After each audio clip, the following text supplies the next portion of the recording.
right. Hello, everyone. Thank you for joining us.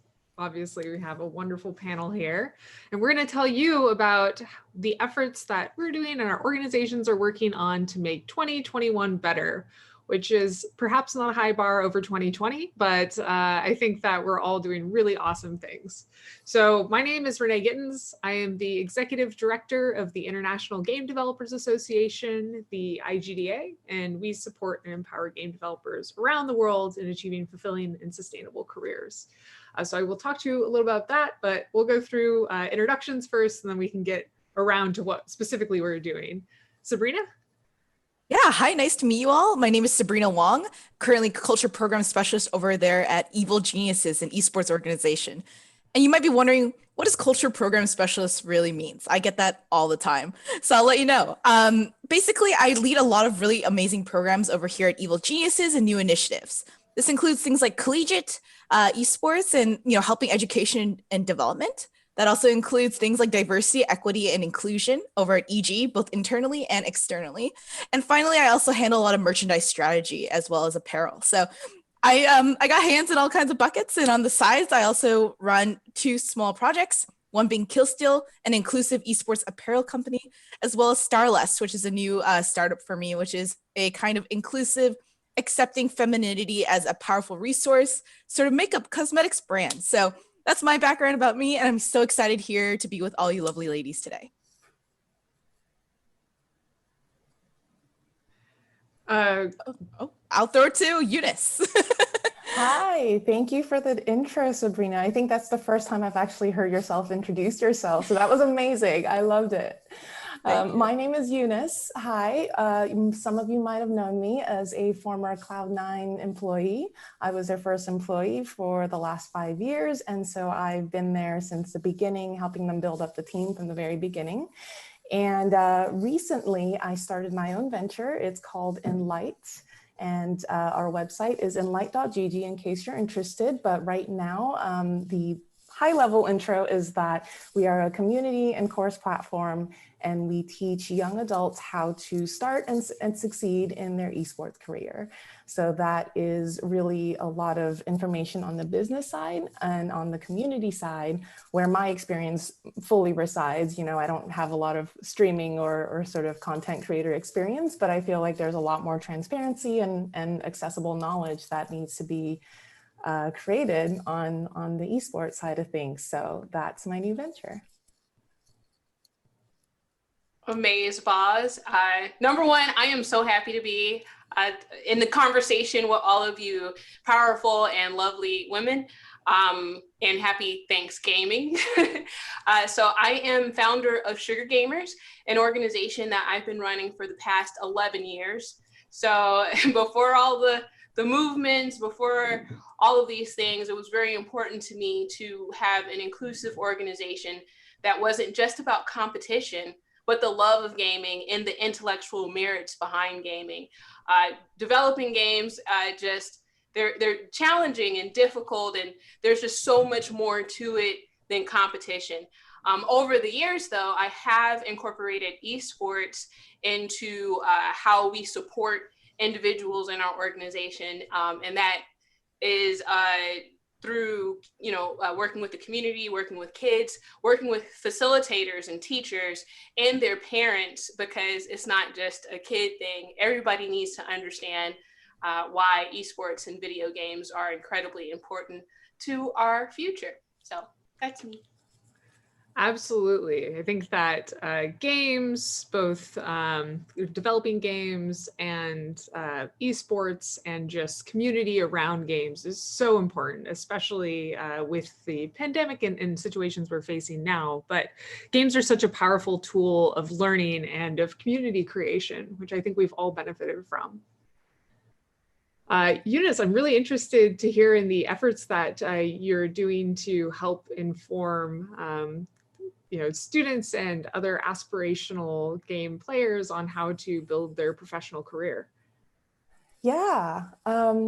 So I've been in esports for so long and I sort of fell into it. And I feel like a lot of stories are very similar to that. You know, I think a lot of the guest speakers I've brought on are really around, oh, I sort of got lucky and fell into esports, or I just found a friend and they sort of brought me into the industry. And you know, after having worked at Cloud9 for so long, the number one question I always get online through DMs is essentially, how do I get a job in esports? And, you know, that's always a loaded question that's really hard to answer over DMs. And so for me, I wanted to think about a way of how I could help others like myself pass on the knowledge that we've gained in the industry. And, you know, there's so much knowledge that is sort of around the camera facing side of things. You know, I think it's slightly easier. There's tools around how you can start streaming, how you can become a content creator on YouTube, how you can be a caster and things like that and sort of build your personal brand. But there's not a lot of resources around the back end of things where my experience is. And, you know, I think there are some basic understandings that are like, hey, you can become a social media manager. Again, that's like pretty front facing, right? But what about things like, okay, well, what does an account manager do? What does a talent manager do? And there's all these different career paths that are starting to get a little bit more solidified as gaming and esports become larger and larger, and we have more people coming in from other industries. And so I really wanted to solve sort of the two ends of the problem, which is how people like myself or even others can, with less experience or different experience, can share their sort of mentorship and their time to give back to the people who are really interested in learning. And so I came up with Enlight, which is a community that's based around this. Right now, it's really based on three different pillars. So for me, it's really important that the curriculum is right. You know, I think there's a lot of misconceptions around how esports works, or there's a lot of just information that's not really even out there. And so the knowledge of what those career paths looks like in terms of curriculum is really important to me. Secondly, I would say the community is super important because it's always easier to go on a journey together, especially if it's something difficult like learning or trying to figure out what your career path is, or you know, applying and getting rejected by jobs. It's always easier to go through it together.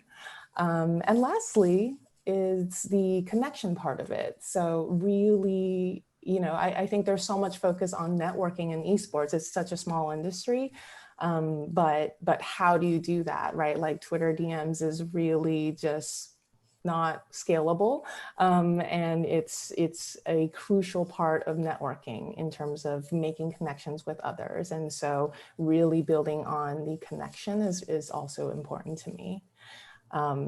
And, you know, I think I've been sort of thrown into esports and grown a lot in terms of myself and my personal life. And so I feel like there's also lessons to be learned and sort of discussed when it comes to figuring out the personal side of career. You know, I think a lot of people are so busy figuring out how to get a job or how much they get paid and what is their living situation, that it's hard to even think about, wait, is this the job I even wanted? Like, is this the purpose that fulfills me? You know, am I even self-reflecting on like where I'm going in the next 2 or 3 years? You know, I think a lot of the personal side of career strategy for me is also personal happiness. So I try to also involve a lot of self-reflection in these kinds of courses. Wonderful. Well, so here's a question, touching on that last point. What is one lesson that you three have learned in, you know, working on these efforts during 2020? Yeah, I mean, I'll go first. I think there's a ton of different things to learn, especially in a 2020 COVID world, right?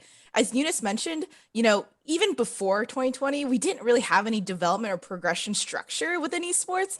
People, you know, came from different industries that did have that structure, or, you know, came from an internship or schooling that, you know, was involved with that. But before 2020, we didn't really have much. And coming into 2020, we don't even have the things like college campuses and schoolwork where we can really gather and support the talent that needs it. We didn't have the collegiate programs on boots on the ground.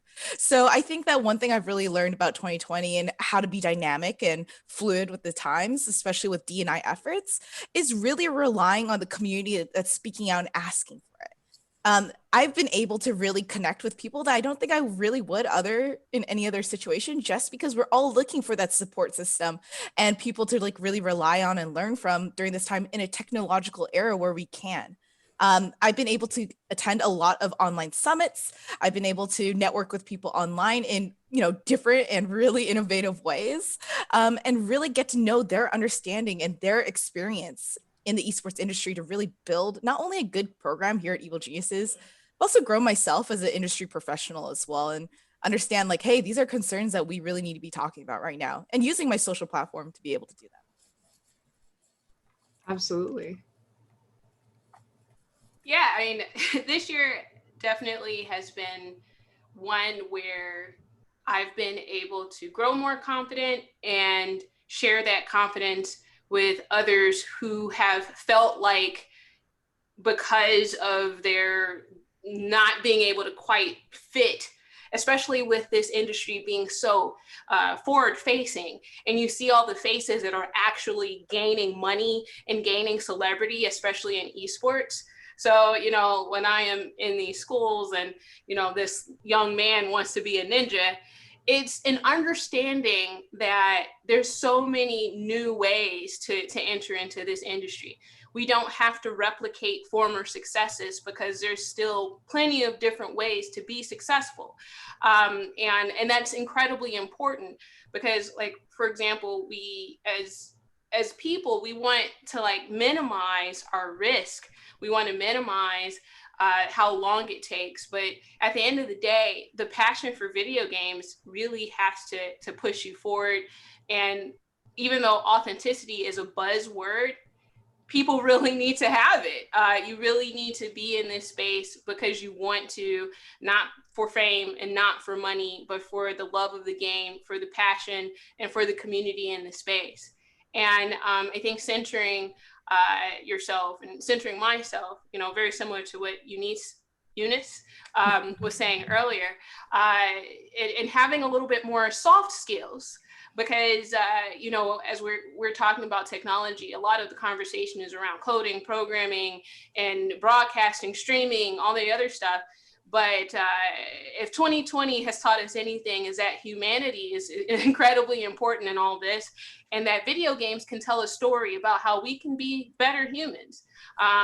It doesn't just have to be this one game that we all play and we all compete against, but we all have ideas that we can contribute to this industry to make all of our lives better and inspire people to connect with one another in ways that are going to be necessary in 2021. So, I'm really happy that pathway is open, and I'm no longer fearful about being too soft in this space and caring too much, like, about mental health, about being kind, about, again, what does community actually mean? We say community, we say authenticity, but which of us do that beyond the paycheck, right? So, it's really important to me to like really have those, traits so we can innovate and more people can be a part of this, and it can actually really be inclusive. It could actually really be authentic. It could actually really be good for you. And I think that the gaming industry has more power than ever to change the world for the better. Absolutely. And speaking of that being soft and squishy and providing support for mental health during these times, if anyone is looking for resources on that, particularly when it comes to working from home and working in the game industry from home, the IGDA this last year did have a game development crisis conference and webinar series, 100% free. All the videos are on our YouTube, so you can check out self-care, mental health, working remotely, managing teams remotely, communicating with communities remotely, and helping communities through tough times. So most of that is extremely relevant, whether you're on the esports or game development side. So please feel free to check those out. That's awesome. I mean, I just have to shout you out there. That's like an incredible program that a lot of people have been talking about, in 2020, how do we handle, you know, being able to push out the games that need to be done on time and being able to work in esports where a lot of things are reliant on events and live experiences.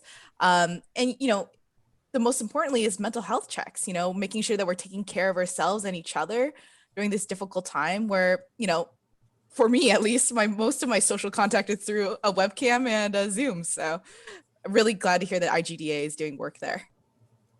Thank you. Thank you. Yeah, it's something that we're really passionate about. It's providing support for people in need, right? Mm-hmm. Wonderful. It's definitely something that we have incorporated, and it, for a long time, it felt like, is this the right thing to do in an industry so competitive when everybody wants to work with the top esports team? You would like damn near kill yourself for the opportunity. And it's like, is there another narrative that we have for a space that is this competitive? We have a lot of mental health advocates, and we're still trying to find some of the language. And, one of the things that happened recently was when Cyberpunk 2077 had to be delayed. And the developers are just like, hey, we're human still. Like, I know everyone's waiting on this game, but it's a game and we're human. And I was just so happy and proud of that moment, because I don't know if it would have happened if 2020 wasn't here, right? So, it's just interesting. Like, mental health is a huge sort of topic for me. Yeah. I think 2020 has definitely increased the empathy, I hope, that we all have for each other, right? I mean, we never know what other people are going through, and 2020 has really just amplified that. And I think seeing that sort of bleed into gaming and esports is amazing, because like you said, Keisha, is just everyone wants to work with the best. It's always super cutthroat. There's only, like a few top pro players or top streamers or whatever it is. Everything's based on numbers, and, it just gets a little overwhelming sometimes, and people just forget that it's, we're all human behind what we do, and we're here because we care about gaming, and everyone here cares about gaming. And I think that is the one thing that's come out of 2020. It's just the empathy is just top of mind now. So I love that. I love seeing that. Yeah, I kind of want to pitch in real quick here too, to add to the conversation. I think that in 2020, we saw a lot of, increase in eyeballs, like not just in the esports and gaming industry, but in general on two really important topics that shouldn't have been overseen as long as it was. And one of those is D&I, right? Like diversity and inclusion within this space has been a big topic of 2020. Again, I think that should have been a big topic a lot earlier, but it is what it is. And I think that it, continues to grow and has a lot of value for a lot of companies as well as a lot of brands out there. The second one is actually mental health. And I think this, again, is, wish it was a little earlier, but I'm glad we're here. And we keep trucking along and snowballing this. But, having that open conversation with not only the people that, work with internally and supporting them in certain ways, but also having that open conversation with community. And again, like we can view community as something that is just numbers and like we're just trying to hit those metrics. But I think it's really important for us as a competitive forefront and, genre defying industry to make sure that that's a big part of what we're talking about, with our fans and the stories that we tell and the things that we project. So, yeah. I'm sorry. I was going to say. I think empathy and diversity and inclusion really go hand in hand to an extent, having empathy for other people's situations and backgrounds and cultures and being able to bring them into your community or, understand they need their own space for their communities as well. I actually have a question for all of you wonderful women.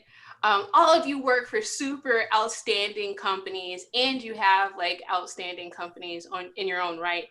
And one of the things that has been coming up for me, and I am not sure if people in the audience have this question either, is this idea of data. So a lot of like awesome companies, like you work there and you're amazing. But data is what is the deciding factor in diversity and inclusion efforts. And I thought that was really interesting, because how can you have data on people that have never been included in market studies? And so it's interesting, like when I'm talking about innovation and inclusivity, and then data is, hey, we need a return on our investment. How do we get through that? Because understandably, large companies want to be fiscally successful, but how do we at the same time be ethical? Because like we all, we're not condoning racism or sexism or homophobia, obviously. And as we go into 2021, are we collecting data that is going to support inclusivity as a return on investment? So I can't necessarily say if we're collecting data that supports inclusivity as a return on investment. That's more on a case-by-case basis, I think, and we don't have that data. But the IGDA runs the Developers Satisfaction Survey every 2 years, and it is a survey that's taken by thousands of people within the broader game industry. And we track diversity and inclusion as well as D&I efforts inside internal companies. Our 2019 survey found that 69% of companies, I think it was 74% of companies had diversity and inclusion and anti-harassment measures in their like standards or their code of conduct. But unfortunately, 53% of game developers felt that those standards weren't actually being enforced. So we do have data, and we are collecting data. In fact, this last week, we actually published a paper that compares our last 5 years of data. So if you need some paper to slap down and say, D&I is an issue, it's getting slightly better, but there's a long way to go, you can find that all on our website. Awesome. No, I was just curious, because I work from a community sort of up. So it's always interesting sometimes when I'm on panels, especially with people who have amazing, outstanding positions at different companies. They're like, well, we need data to support our return on investment, which sometimes contradicts diversity and inclusion initiatives. And that's something that I definitely want to talk about going into 2021, because it's such an important thing that we place so much of our decisions, on, which isn't, it's been like that for years. So I don't necessarily expect it to change. But if we did have more data to support that it is a successful sort of pathway to be intentionally inclusive and make that investment, like what does it look like? Are there examples of that? Because from when we had all the movements for Me Too and Black Lives Matter, everyone was like, oh, we have a statement. And I'm so curious as to what that really meant, so just curious. No, this is an incredibly good question, and something that I do always ask myself. I do some activism on the side. I also, it is very relevant to my job and the things that I'm passionate about. And I think that when we consider these things, we have to consider the core of gaming, which is that it's for everyone. The audience is not, a certain market, like people want to say, maybe we can put subdivisions of things. Yeah, we could, but in reality, gaming is for everyone, and people of all ages game. This is not something you can debate. I got the data to prove it, you know what I mean? And in that case, we should be cultivating products that are things for everybody. And the fact that people want to gatekeep and kind of make these small sections and say, oh, is that fiscally responsible and stuff? I just have to call straight, for lack of better terms, BS, because I've met the most amazing people from all different kinds of backgrounds and all kinds of personalities and interests and things that they do and careers and stuff, that all enjoy the same game, and that's the real reality of it, is that we just haven't been catering to these people like we should. And you have tons of different information also getting out there. And I think in 2021, I'm not going to leak anything, but there's a lot of really cool things that you'll see coming out of esports that is specific to your question. So thank you. I mean, because at the end of the day, again, we all want to be nice and we all want to be front facing good humans that help everyone. Oh my God, we love everyone. But then when it's time to cut a check, it's like, the totally. silence it is very silent. I'm like, where's everybody at? That was like, yeah, so, and I know a lot of that is mathematical and statistical and fiscal, not necessarily emotional, right? Like we all have like the best of intentions, but we also have to, if we're working in this space, it's actual work. So I'm curious as to how 2021 is gonna meld that together in a more ethical and sustainable and inclusive way, especially just coming from like my demographic, which is the south side of Chicago. And I'm not in one of the major cities where it's like LA or Seattle or New York or Boston. And then it's like, we're kind of in an isolated city and we have some very interesting segregation issues.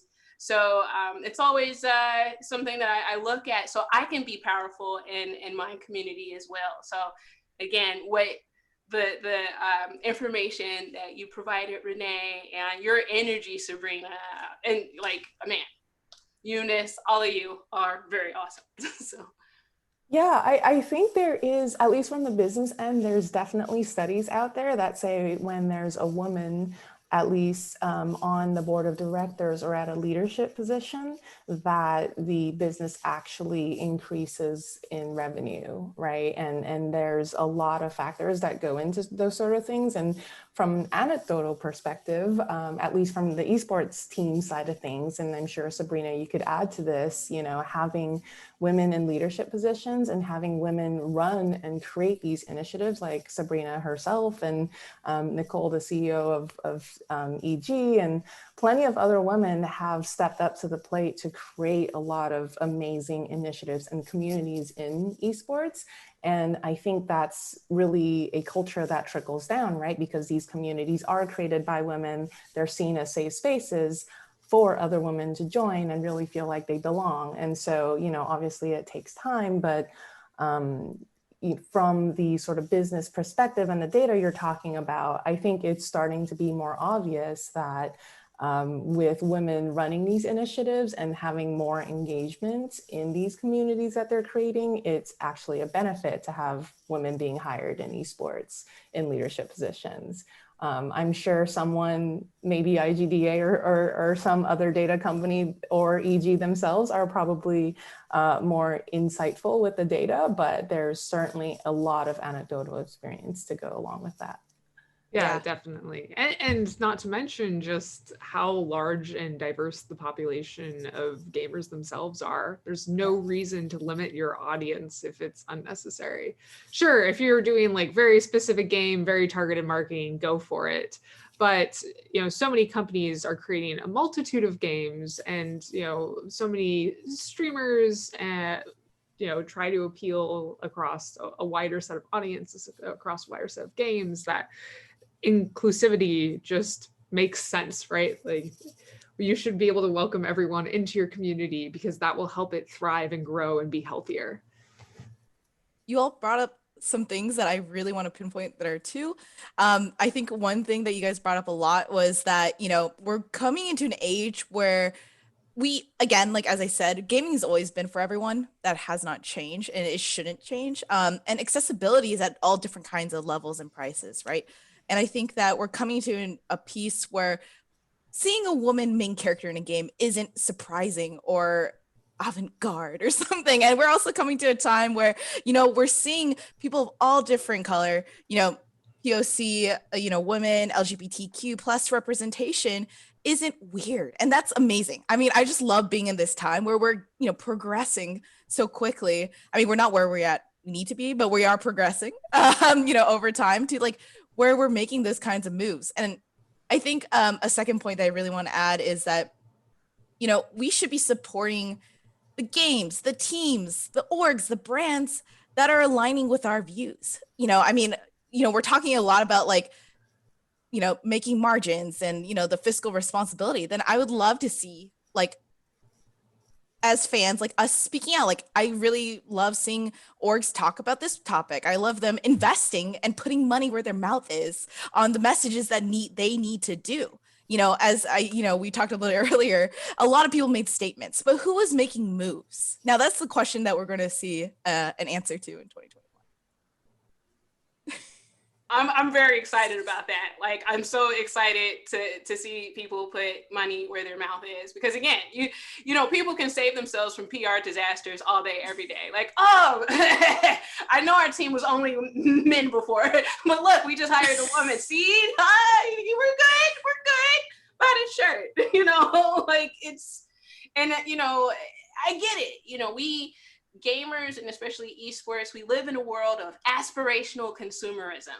And our celebrities are closer than ever before. They're just accessible through Twitch, and you can send them biddies and all kinds of things. And it feels so instantly gratifying that we don't necessarily go deeper into like understanding the long-term ramifications of it, and like just I get the opportunity to talk to like teenagers that feel so rejected. They're just like, well, no one's watching my stream, and I'm just like, what am I want to be very careful about what, for me, in my business, what I am communicating, right? And they're just like, well, I need the mechanical keyboard that lights up. I need the HyperX headset. And I'm like, why do you need that? And they're like, well, that's what streamers do to be successful. I got to do that to like be good at the game. And I'm like, what happened to having fun? What happened to learning about, this space? You don't need, and it's like, I'm trying to figure out, for me, what is a healthy middle ground, for that kind of conversation, because aspirational consumerism is so compelling.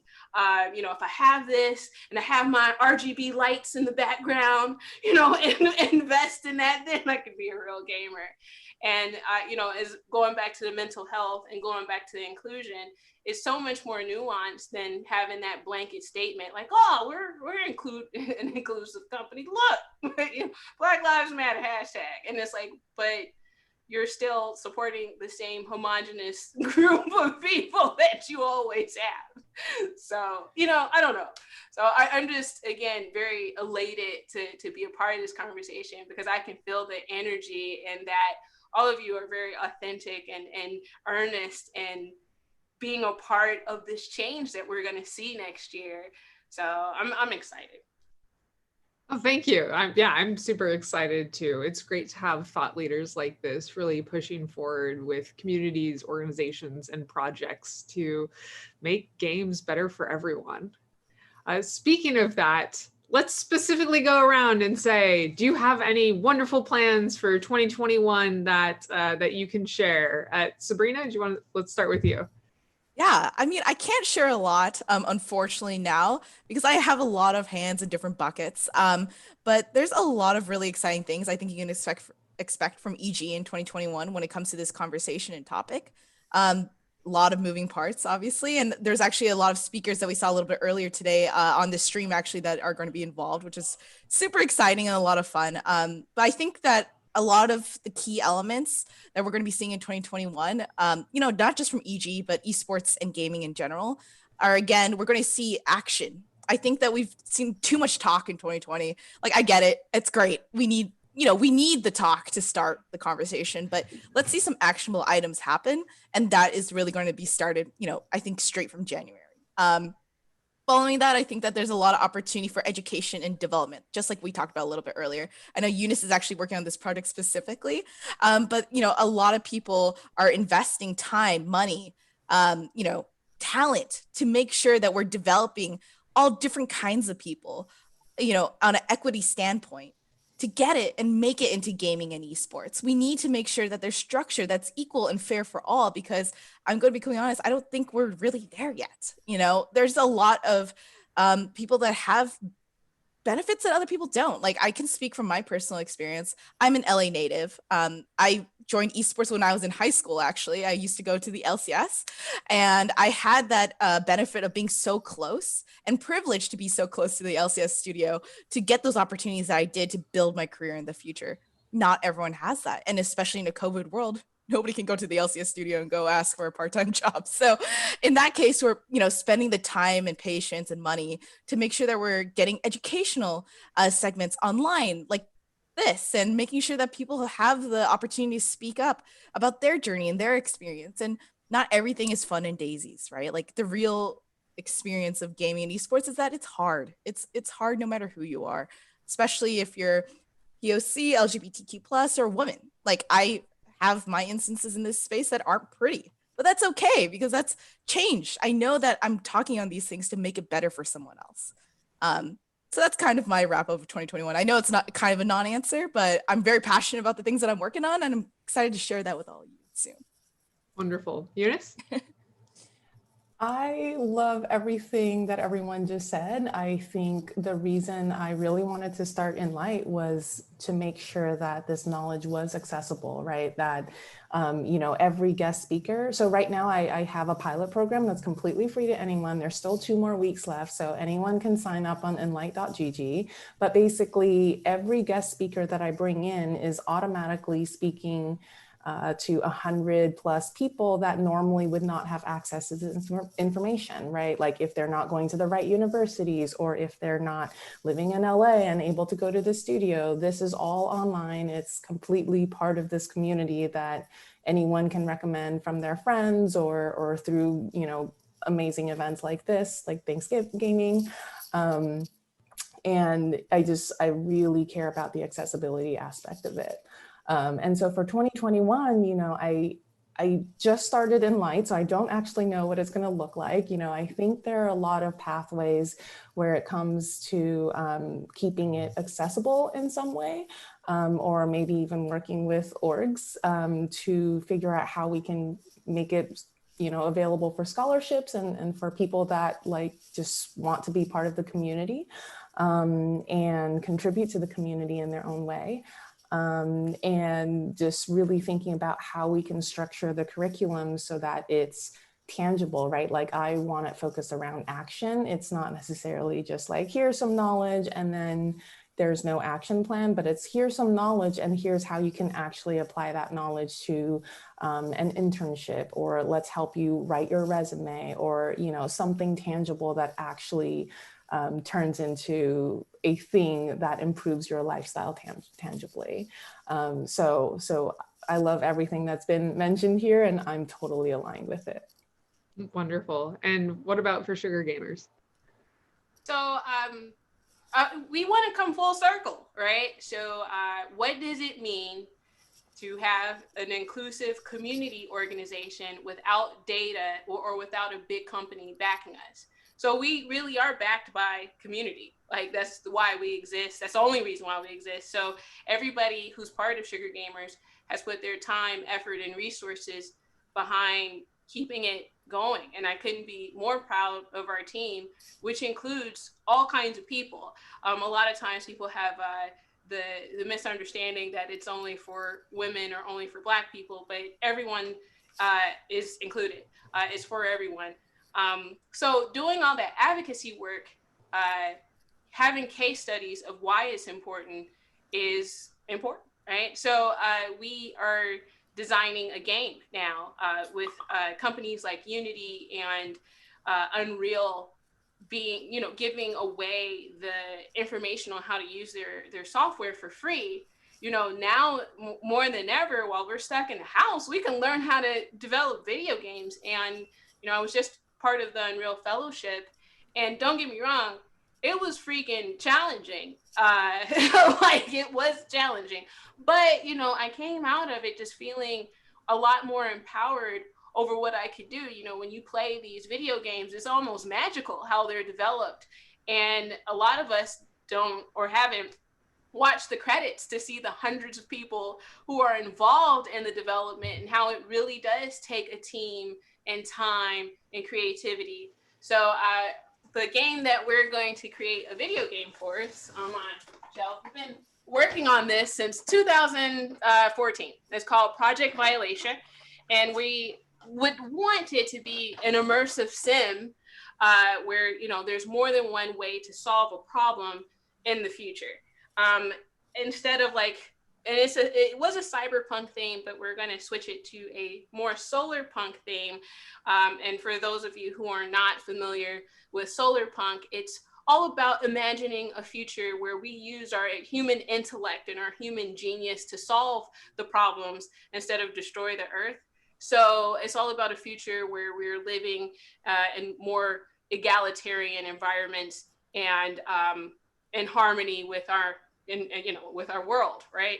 Because we all don't have money to move to Mars in the event that happens. People are just like, well, what would be the fun in that? Well, it's very difficult to make that shift with large amounts of people, and we want to figure out a game that would inspire people to solve future problems. So that's what we've been working on, and we know it's going to take a lot of time and effort, and we're trying to figure out a very unorthodox way to get backed. So do we do crowdfunding? Do we, what do we do? Because we didn't start off as a video game development. We started off as a community organization designed to help people become developers.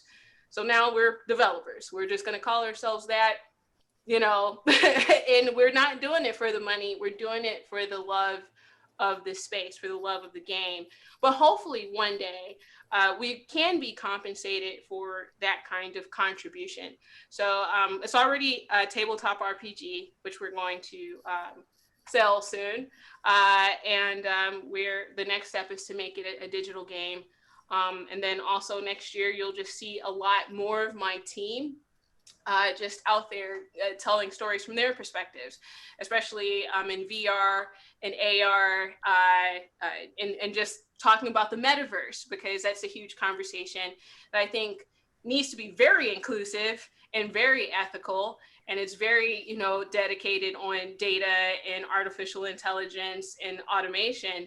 So we definitely need all kinds of people a part of the creation of the metaverse. So definitely pushing a lot more, creating a lot more opportunities for other people to have their voice heard. And in the event that, again, the larger companies are just like, this is expensive, COVID, we don't have a budget. There's always a similar to IGDA, there's always like a space that will warmly sort of embrace and support people, no matter where they come from, no matter what their socioeconomic status is, and no matter what their location is. So that's what we'll be doing, as we've been doing for pretty much the last 11 years. So I'm gonna just try to come out of my rock, from under my rock a little bit more, so more people can, benefit from what we're doing.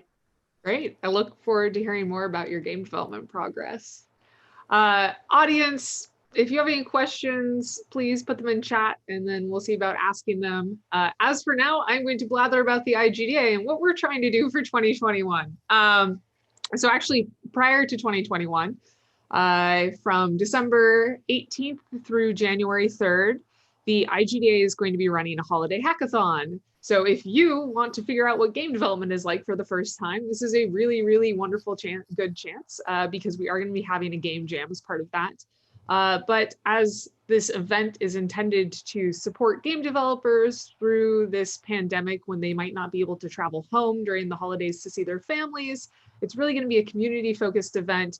So instead of just having a game jam, we're also going to have like a Christmas, or not Christmas, a holiday, song competition and a holiday card competition. And we're going to invite people to share stories about celebrating the holidays or celebrating December stuff or anything like that from where they are. The IGDA has over 100 chapters around the world, everywhere from Europe, Japan, Pakistan, all across the US. And we really want to hear the stories and tales about how they celebrate everything from the winter solstice to Christmas to Kwanzaa. So that's our first thing that's coming up. Then we're working with Legends of Learning on a really wonderful 4-week event that is reaching out to elementary through high school students and teaching them how to design and prototype and develop or paper prototype at least their first game. So we actually created a 4-week lesson plan, and we're going to be providing them with free webinars from game development professionals and empower those students to better pursue STEMs, to better understand project planning and project management and use of their skills, and just understand how all the things they are learning in school are relevant to their interests in games. I know I've actually mentored high school students in game development before, and the number one thing that comes out of that usually is an understanding that the classes that they are taking in school are not useless. They are very useful because you learn all sorts of really interesting things that can be applied to game development or obviously many other passions. In support of students, we also are going to be running our eJam, which is our virtual game jam, which is focused with pairing students with professional game development mentors in the summer. We actually did that for the first time this last summer to support students through COVID, and it was really, really popular and successful. So we're going to be bringing it back. In addition to maintaining our webinar series, we have nearly weekly webinars that are completely free on IGDA's Twitch. So twitch.tv/IGDA. Please feel free to join us. And then, oh my goodness, we have our developer satisfaction survey that we're going to be running this year, since this is the 2-year mark. So we're going to be coming up with some great new data. We've actually retuned the survey. It's translated into 8 languages. I imagine if you're listening to this in English, you don't need the other languages, but we're trying to be as inclusive as possible with that. So stay tuned for that survey and that data. We hope that it will be really useful. We're also looking to host our leadership summit, which is usually an event we host every other year, but was canceled this year due to the coronavirus pandemic. But it is wonderful for game developers who are looking to improve their careers, move up to senior or lead positions, or looking to run their own companies. So be sure to check that out.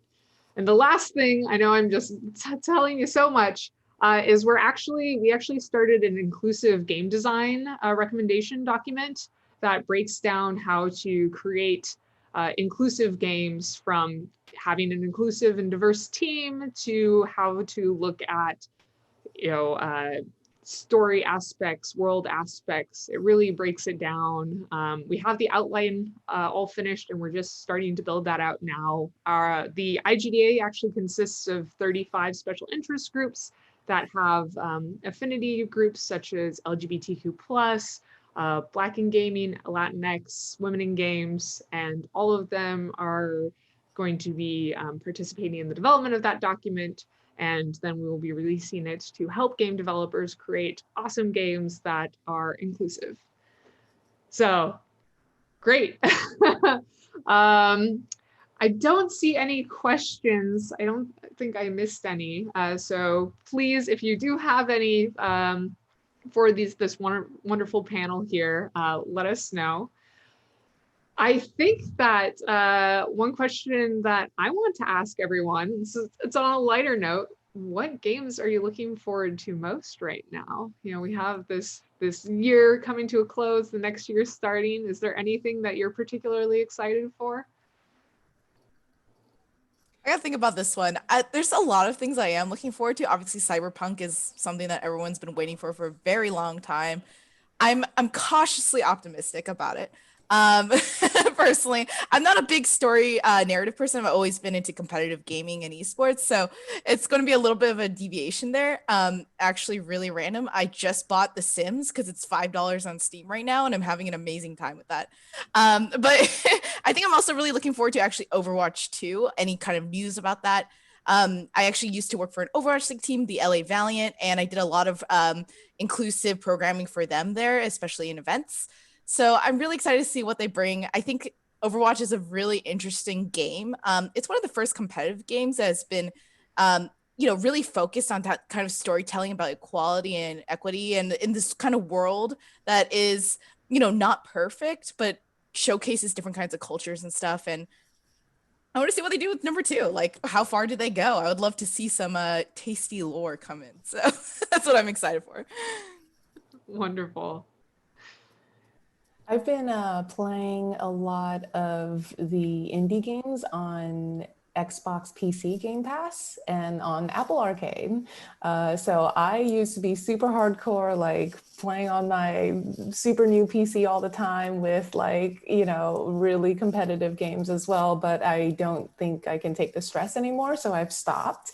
I sound like I just like gave up an addiction or something, but I love the indie games that are just so accessible on these sort of digital platforms because they are just featuring a lot of indie games and developers that with games that I would normally not pay for just because I've never heard about them. But because, they're already on the platform that I'm paying for with a subscription, then I could just try it out with no fear of, wasting my money or whatever. But I've been loving all the indie games on there. And there's some really amazing, like chill ones and narrative ones and some that are just like, a husband and wife team that have made it, or like a bunch of high school kids from like Sweden that have made it. Like it's the best. I really love where gaming has been going with the casual platforms. That's near and dear to my heart. I didn't mention this. I actually run my own indie studio on the side. So I'm an indie game developer. But yeah, I am super excited about a lot of really fun indie titles that have been coming out. Everything from Hades to that one role-playing game that was really weird, and I'm totally forgetting its name. But there's a lot of really awesome content coming out from those smaller teams. Well, in addition to Cyberpunk 2077, Hollow Knight Silksong. I don't know if you ever heard of Hollow Knight. I love that game. Darkest Dungeon 2. I don't know why I'm a glutton for that kind of punishment. And Deathloop. Deathloop is something that looks really promising, and I'm just like, and this guy, all the checks, and I'm just like, I haven't seen a game like this in a minute, so I'm really excited about it. Nice. I think we have a question. Oh, I missed the chat. Sorry. The question is, what can we do to cultivate more women, non-binary, non-gender conforming, and transgender voices as streamers, managers, and players at the collegiate level before they are doing it for money? That's a good question. Yeah, it's a great question. I come from the collegiate scene myself, actually, over at UC Riverside, which was my alma mater. I was the founder and president for 4 years of Highlander Gaming, which is the gaming and esports organization on campus. And I was able to, work with a lot of different teams across the nation, even internationally, to be able to pull off events and conferences and tournaments and competitive structures. And I'll say that it was hard, at first. I think that when you're working with such a broad amount of people, there is a certain sense that there are people gatekeeping you away from where you want to be, right? It's a very specific experience, I guess. I don't know if anyone in chat would really relate to this, but as a woman leader in a 18 to 24-year-old age group, I found it really hard some days to get up and, tell how it needs to be done, and I think nowadays there's definitely been improvements. I would say there's 3 things that really impacted me that I like to do as well. I'd say the first one is representation. There is Kathy over at UCI Esports. She was one of the first presidents I actually got to meet. And UCI is a very well-known esports school. And she did a great job managing the team as well as the organization there. I really looked up to her, as well as a lot of other people in the collegiate space, such as like Kitty Nguyen and Valerie Wong. Having these kinds of people that I know did it helped me a lot. I was like, it's hard now, but they did it, and now they're working at Blizzard and they're doing things at Riot. And like having those kind of role models, even though they were also just close colleagues, was a lot of value for me. I would say the second one, to cultivate more women, non-binary, non-gender conforming, and transgender voices, is to ask the administration to give these people a platform. We need to normalize, people in general being involved in gaming, because as I've said 10,000 times during this panel, that gaming has always been for everyone. there's no need for us to gatekeep those people now, especially in the competitive sense. Some of the best players in the world, are non-binary, are people who are of color. And it's not a barrier, you can do it. And being able to give those people a platform by, setting up events or inviting speakers to your school will really help that and incentivize people to get involved. And I would say the third one is administrative support of the organization itself. Having the ability to stand with, the dean of your school, a professor, et cetera, as a mentor, like Gordon Bellamy, who's invited me to talk here. He's been one of my biggest role models since I've been able to enter this industry. And I know so many people that were affected by his kindness and his ability to give people the opportunity to speak up and share their experiences and grow. So huge shout out to him. That's kind of my three basic steps, I guess, that come to mind. There's I definitely think those are all really though. great steps for sure. Thank you. I might have, I don't know if I have a popular opinion here, but I think that before we can cultivate that space better, we need to acknowledge the people who, we need to acknowledge women, non-binary, non-gender conforming people now with money. You know what I'm saying? Because we're exploiting them, and we're just like, we're having them, represented, but we don't pay them at the same level as we pay, the status quo. And then they can more comfortably help cultivate people who need that representation to know that they can do it. If it wasn't for people like Nicole Bradford, who introduced me to Gordon Bellamy, and other people that I've had in the space, to know that it's even possible, because it is challenging and it can be tremendously heavy on your mental health when you're a minority in the space. So it takes more than just like, you can do it. I need to know for real. Is there really a person getting paid that looks like me in this space? Because I haven't seen it until the last 10 years or so. So I think that we still have a lot more to do as far as giving people flowers, giving people what they're owed now that are already in that space, so they can give back. So absolutely, we have to support what we have so we can grow, right? Wonderful. Well, thank you three so much for being here, for talking with me. This was an amazing panel. I'm sure that the audience agrees. So happy ThanksGaming to everyone. Stay tuned, and take care.